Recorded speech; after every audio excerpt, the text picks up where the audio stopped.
Posible pang magkaroon ng malawakang rollback sa presyo ng diesel matapos kumpirmahin ng pamahalaan ang matatag na supply ngayon ng langis sa bansa. Si Jinky Baticados nakatutok. May good news ang Malacanang sa gitna ng mga hamon sa enerhiya at pagkain. Aabot sa 54 na araw ang buffer stock ng supply ng langis sa bansa. Good news po dahil sa ngayon ang buffer stock ng supply ng langis ay tumaas mula 52 hanggang 54 days. At napag-usapan din po ang malawakang rollback sa presyo ng diesel.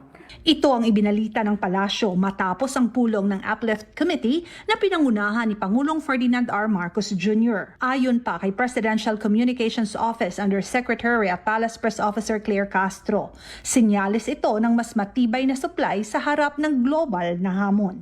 At ayon din po kay Secretary Kiko Chu Laurel Jr., may sapat na supply ng bigas, chicken, pork at yun.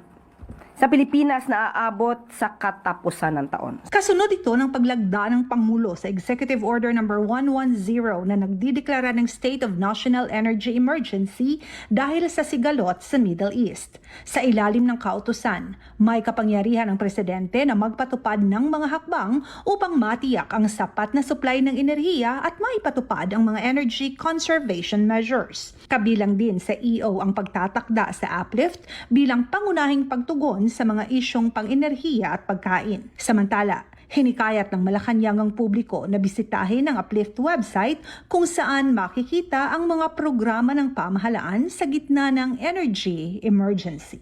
Jinky Baticados, IBC News.